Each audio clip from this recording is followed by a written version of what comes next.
तो बच्चों हम पोएम पढ़ चुके थे द स्क्वायरल, स्क्वायरल के बारे में हमने पढ़ा था बच्चों। हमने ये जाना था कि जब आप स्क्वायरल के पीछे पीछे दौड़ते हैं तो स्क्वायरल क्या करता है, इधर से उधर दौड़ता रहता है, ठीक है, हमने जाना था। और हमने बच्चों ये भी जाना था कि उसकी जो टेल होती है वो किस तरीके से होती है, क्वेश्चन मार्क की तरह। और क्वेश्चन मार्क का यूज़ कहाँ किया जाता है, वेरी गुड, जब भी हमें प्रश्न पूछा जाता है यानी WH वाले और हेल्पिंग वर्ब वाले जो क्वेश्चन होते हैं उनके पीछे हमेशा क्या लगाया जाता है, क्वेश्चन मार्क लगाया जाता है। और क्वेश्चन मार्क क्या है, पंक्चुएशन मार्क होता है। ओके, तो आज बच्चों हम उसी पोएम के क्वेश्चन एंड आंसर्स करेंगे, तो आप फटाफट अपनी कॉपी पेन निकालिए और लिखना शुरू कीजिए, ठीक है।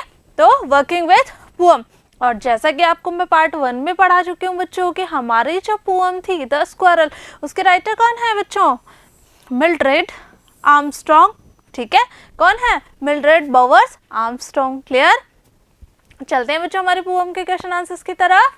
देखिए फर्स्ट क्वेश्चन देखिए बच्चों, why does the poet say the squirrel wore a question mark for tail, कि इस पोएम में राइटर ने ऐसा क्यों कहा है, यानी राइटर ऐसा क्यों कहते हैं कि जो स्क्वायरल है, ठीक है, उसने क्या पहनी हुई है, वॉर यानी पहनना, ठीक है बच्चों, ये सेकंड फॉर्म है और इसकी फर्स्ट फॉर्म हो जाएगी वियर, ओके, वियर वॉर, और थर्ड फॉर्म क्या हो जाएगी, वॉर्न। तो आपको लिख लेंगे, यानी वियर तो फर्स्ट फॉर्म हो जाएगी, वॉर आपकी यहाँ पे सेकंड फॉर्म है और वॉर्न हो जाएगी आपकी थर्ड फॉर्म, ठीक है, ये फॉर्म्स ऑफ वर्ब हैं, वियर यानी पहनना।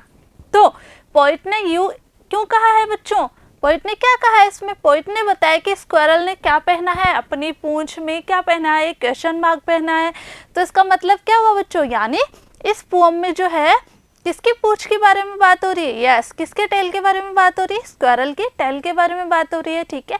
तो उसमें बताया गया उसके स्ट्रक्चर को कि इसकी जो टेल है वो कैसी है, क्वेश्चन मार्क की तरह है, ठीक है। ड्रॉ ए स्क्वायरल, अब आपको क्या करना है बच्चों, ड्रॉ ए स्क्वायरल और find a picture of A squirrel sitting on the ground. आपको क्या करना है, आपको एक पिक्चर बनानी है।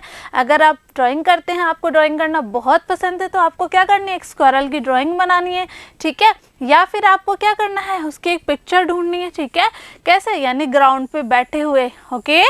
How would you describe its tail, ठीक है, और आप इसकी जो पूंछ है उसको किस तरीके से उसका विवरण बताएंगे, उसका वर्णन करेंगे, ओके। चलते हैं आगे आंसर की तरफ। देखिए बच्चों answer, the poet said that the squirrel wore a question mark for a tail. Poet ने ऐसा क्यों कहा है बच्चों, जानते हैं, बिकॉज, क्योंकि its tail is twisted appearing like a question mark, यानी उसकी जो पूंछ है वो इस तरीके से मुड़ी हुई रहती है कि वो किस तरीके से प्रतीत होती है, ऐसा लगता है कि जैसे वो क्या हो, एक क्वेश्चन मार्क हो। देखिए बच्चों इसमें देखिए इसकी जो टेल है वो कैसे लग रही है, just like a question mark, okay, लग रही है ना, ये है स्क्वायरल और ये इसकी है टेल, ओके। इसलिए राइटर ने ऐसा कहा है कि उसकी जो पूंछ है वो इस तरीके से मुड़ी हुई रहती है, ऐसा प्रतीत होता है हमें कि उसने अपनी पूंछ में क्या पहना हुआ है, क्वेश्चन मार्क पहना हुआ है। आगे चलते हैं, क्वेश्चन नंबर सेकंड देखिए बच्चों, do we usually say that an animal wears a tail, what do we say, कि हमने मतलब हम ऐसा कहते हैं कि एक एनिमल ने क्या पहनी हुई है, एक टेल पहनी हुई है, कहने मतलब उसकी पूंछ क्या है, देखो है ना, do we usually say that an animal wears a tail, हम ऐसा कहते हैं कि उसने क्या पहनी है, एक पूंछ पहनी हुई, कहने मतलब उसकी पूंछ है।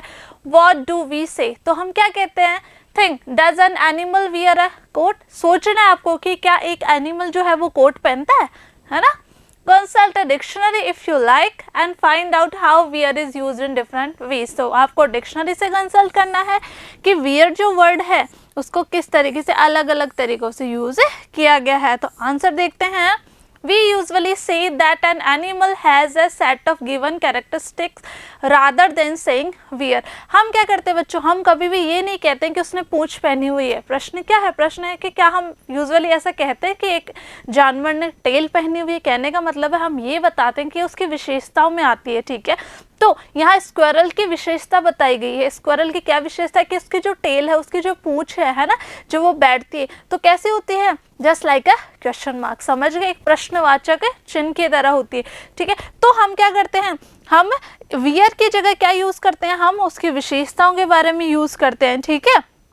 The poet, however, uses the word wear to indicate the external characteristics of the squirrel. तो यहाँ पे जो कवि है बच्चों, उन्होंने wear शब्द का यूज इसलिए किया है क्योंकि उसकी जितनी भी बाहरी जो भी विशेषताएं हैं, ठीक है, स्क्वायरल के बारे में, है ना, स्क्वायरल की जो भी विशेषताएं हैं, जो भी स्पेशलिटीज है ना, उसके बारे में बताने के लिए कवि ने यहाँ पे किस शब्द का यूज किया है, वियर का यूज किया है। ओके, चलते हैं आगे।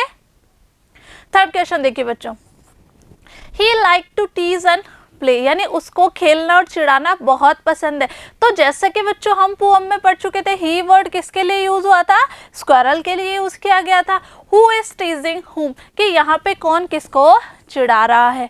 आंसर चलता है, देखो, the poet like to tease and play with the squirrel. तो पोइट क्या बता रहे हैं कि पोइट को बहुत ज्यादा पसंद है क्या, स्क्वायरल को टीज करना और उसके साथ खेलना, यानी उसको चिढ़ाना और उसके साथ खेलना। Whenever the poet went a little close to the squirrel, जब भी जो कवि है वो थोड़ा सा भी स्क्वायरल के पास जाते हैं, the squirrel would run away in the other direction. तो स्क्वायरल क्या करते हैं, स्क्वायरल करता है कि वो दौड़ के दूसरी तरफ भाग जाता है। ठीक है बच्चों, तो जैसा कि बच्चों हमने भी देखा कि जो स्क्वायरल है, ठीक है, अगर आप उसको पकड़ने की कोशिश करते हैं तो वो क्या करता है, इधर उधर दौड़ने लग जाता है, यानी वो बहुत ही फुर्तीला जानवर होता है। ठीक है, तो पोइट ने क्या बताया यहाँ पे कि उसको चिढ़ाना और उसके साथ खेलना बहुत ज़्यादा पसंद है।